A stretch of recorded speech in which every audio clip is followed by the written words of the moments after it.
Today I am going to be using all of my new redesign with Prima brushes, these guys here. So they're made out of 100% natural pig bristle, so they're all natural brushes, and they look very similar to chalk paint style brushes you'll see offered by a lot of different companies like Annie Sloan.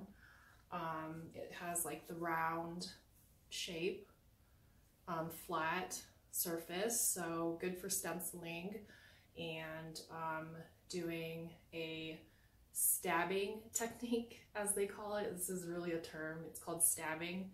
So when you kind of go like this, these brushes are good for that. So they come in a few different sizes. Here is a palm brush. This one has the handle you can hold in your palm. I personally think this would be good for applying wax. Gives you kind of a range of motion, so you can smooth the wax in place, and maybe I'll demonstrate that. I'm not really sure right now if I will be using wax on this dresser. So you have these other guys that range in thickness. This is the smallest one, and then you have this brush which has a slightly tapered point to it, which is going to be good for detailing that I'll show you. So I've painted this dresser already in a base of Klein Blue from General Finishes. And I'm going to be blending some other colors on it. So I thought this would be a good opportunity for me to show you how well the brushes do with blending and layering. So I'm going to go ahead and apply some Key West Blue right now. So I'm just going to use this tapered brush right here. I'm going to wet it a little bit first with some water, because the paint I'm using is a little bit thick in texture, and I'm not trying to really coat it on. I just want to get some color on there. So I have some right here. I'm just going to go in and brush some of these details right here.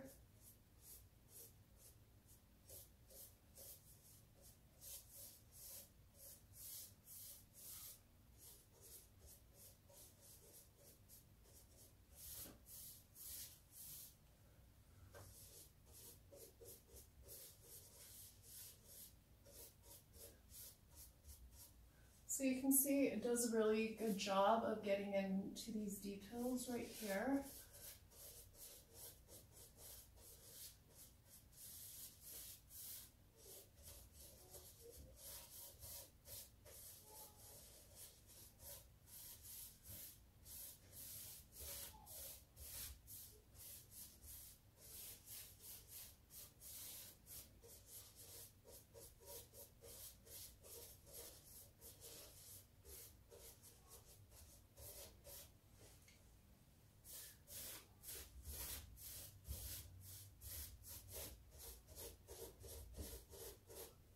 Right, so I'm just kind of brushing it on.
go. So I did a really good job of just kind of getting the color, the paint, spreading the paint over the areas where I needed it, and just sort of lightly coating it on. I go ahead and do that to the rest of this dresser. I'm looking, I don't really know exactly what I'm going for. All I have is kind of a rough concept in my head of what I'm doing. So you'll be as surprised as I am over the outcome of this dresser. I kind of just wanted to give it a sort of a whitewashed blue. I don't even know if that's a term, but that's why I did the darker base first. So when I apply on the lighter color, it looks a lot more dramatic.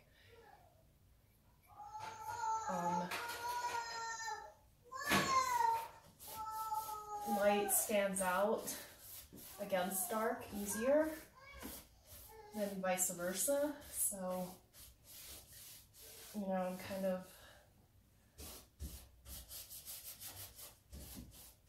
just trying to give the detailings here some depth and dimension. So I'm kind of like splattering some paint. So anyways, just trying to give it some depth and dimension.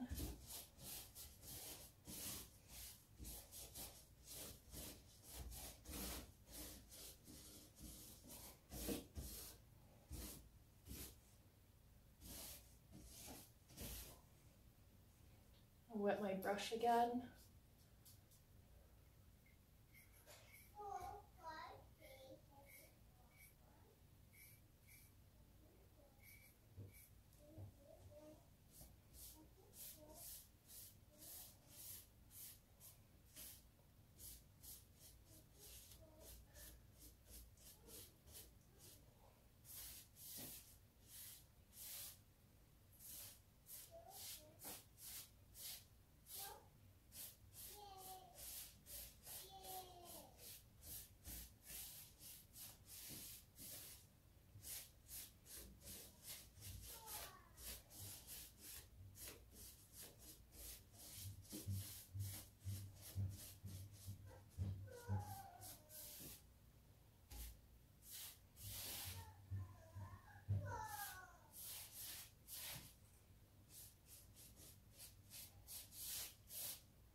of like that so far.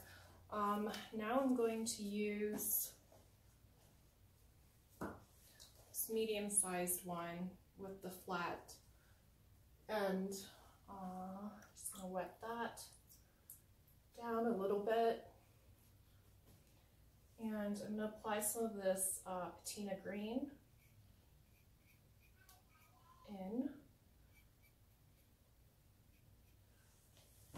And I'm just going to kind of like brush this over the edges. So you'll see here, I'm just lightly brushing.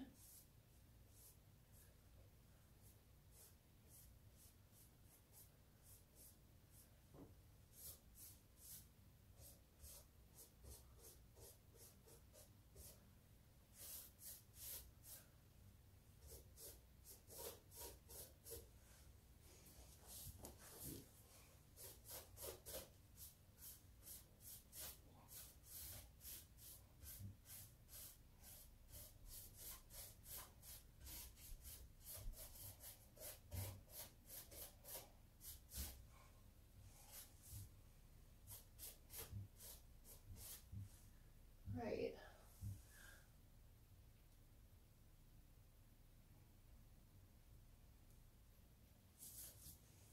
Taking more of this, just going to sweep it over the top.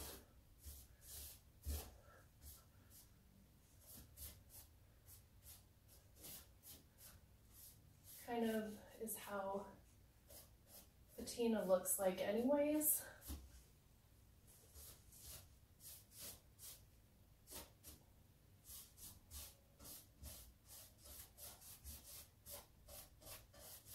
So I'm just kind of like dry brushing that over.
I'm only dabbing a very, very light amount on the very top, the tip, and just brushing it over very lightly.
I'm going to do some more of this Key West blue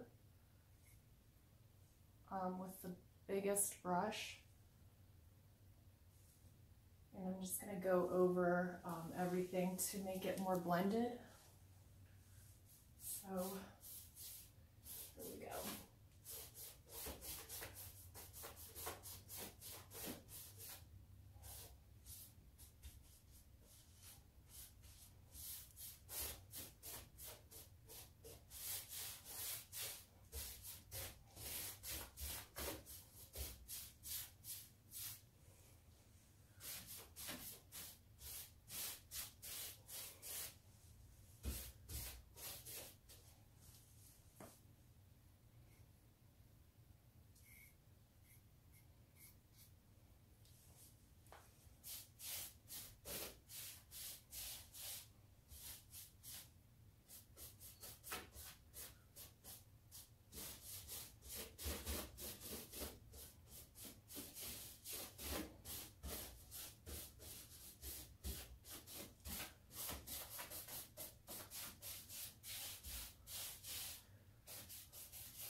So I'm kind of liking the layering effect so far, and how you can still see some of the darker areas.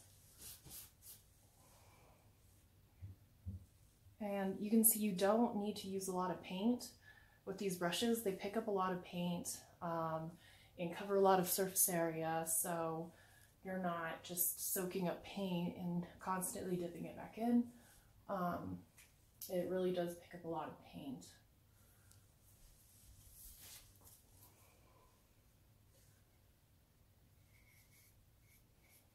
Go ahead and do the top.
I'm trying to decide what to do.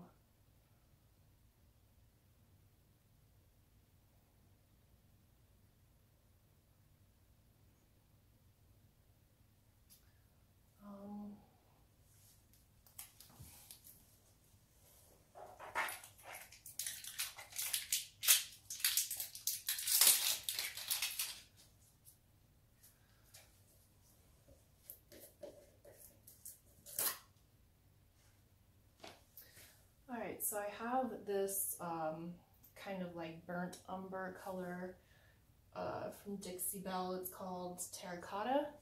It's like a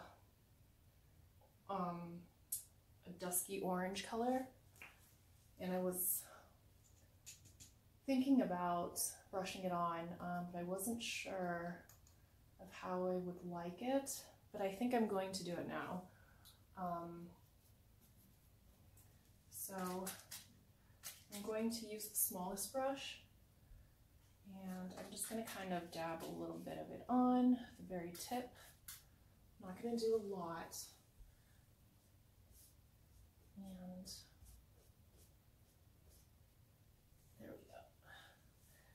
So I'm kind of just gonna go over the details right here, like that.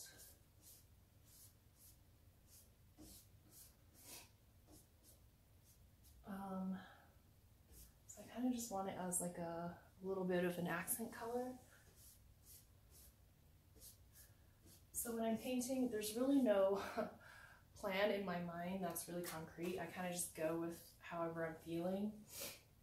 And I kind of have a vague idea in my head, but I honestly, if you asked me to recreate an exact look on a piece, it would be difficult for me to do it for most of my pieces, just because I don't really come in with a plan in mind.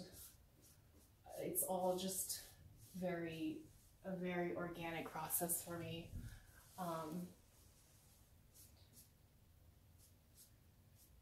It's kind of just innate.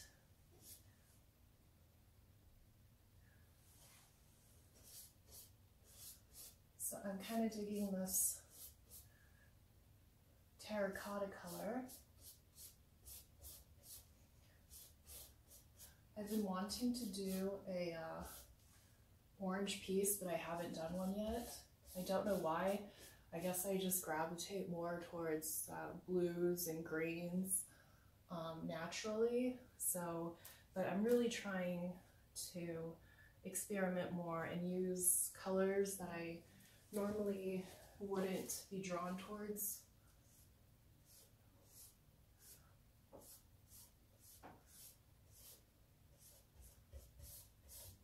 And just try to play with that.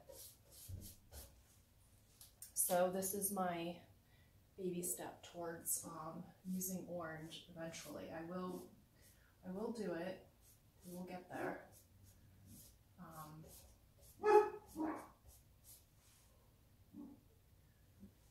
So just give me some time and I will get there.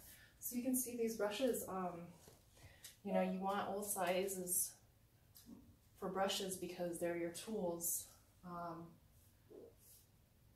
The different sizes allow you to get different looks and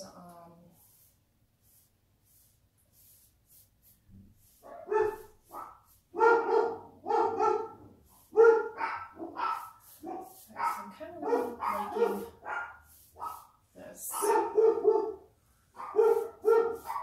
Alright, I'm just very lightly brushing it.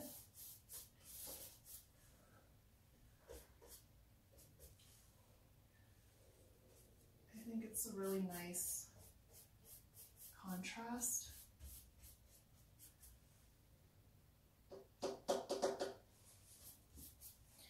Okay, so again, I'm just kind of dabbing the tip, and then it's good if you have something flat that you can kind of dab it on to get some of the excess paint off. So like, you know, oops, kind of put a little bit too much here, so I'm just gonna use a wet cloth and wipe it off.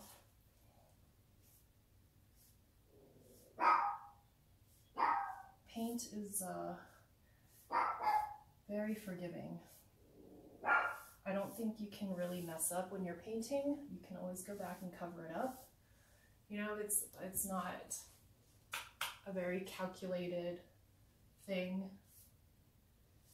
If you don't like the way something looks, just go back and put some more paint on it until you are satisfied with the way it looks. Don't freak out when you see it and go, oh my God, I messed it up, or I ruined it, because you can never really ruin a piece. You can always add more paint, take off paint. It just really depends on when you're satisfied with how it looks. So that's why it's so therapeutic.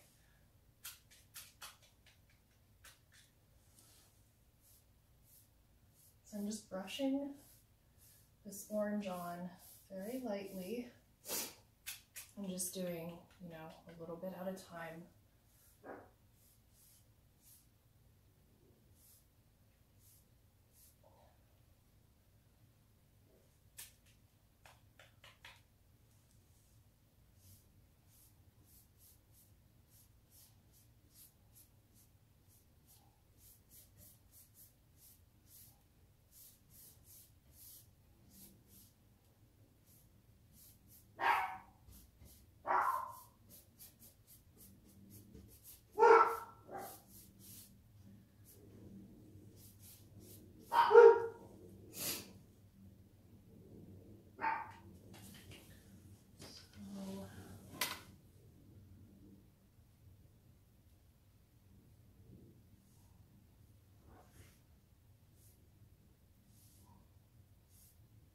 Just brushing it on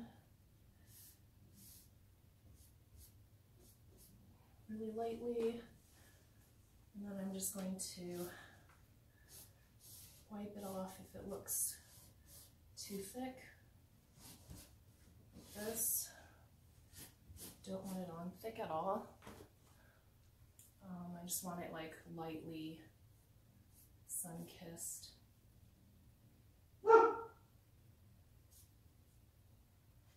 Okay. So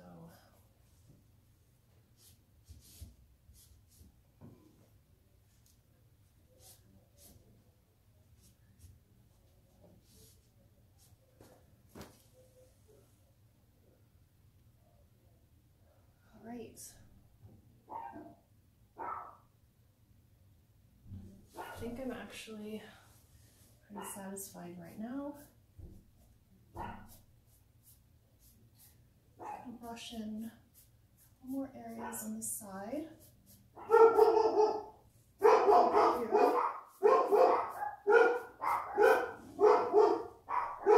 And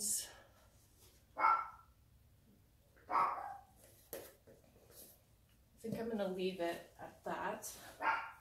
I like the direction this is going for now, so I'm just gonna leave it. And also I always keep in mind how it's gonna look with the hardware. So with this, I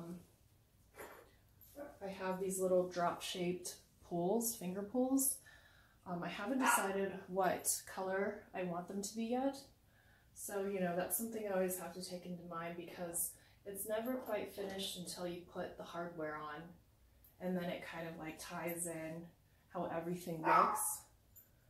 So I was thinking gold, but I'm pretty sure I'm going to do gold now. So it's just going to be a very bright gold. So it looks kind of like little droplets of of sunlight, to tie in these kind of like sunset colors. But yeah, I think that's what I'm going to do. So you can see a wet cloth, well, you can take off some of the paint if you put it on too thickly. You can also do some distressing with this. Like if I were to brush this off, you would see this dark coming out. So that's called wet distressing. So you can always do that too. If you want some of the underlying color to come out. But I think I'm okay with the way this looks right now. I actually really like it. So I'm just gonna leave it for now, see how I feel about it in a couple of hours, and then decide if I want to add more paint or not. So I think the only brush I didn't use was this one, but this is very similar to the other brush with the handle. It's 2-inch. It just doesn't have a handle. It has a palm handle. So technique wise it would be the same.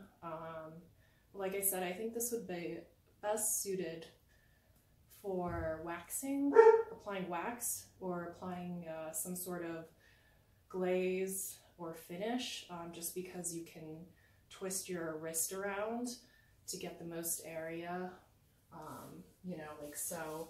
You can really like to twist it around, and it gives you a lot of freedom of movement with your hand. So I'll think about it. I don't know if I'm going to apply wax or not, but I'm just gonna let this sit and come back and see how I feel.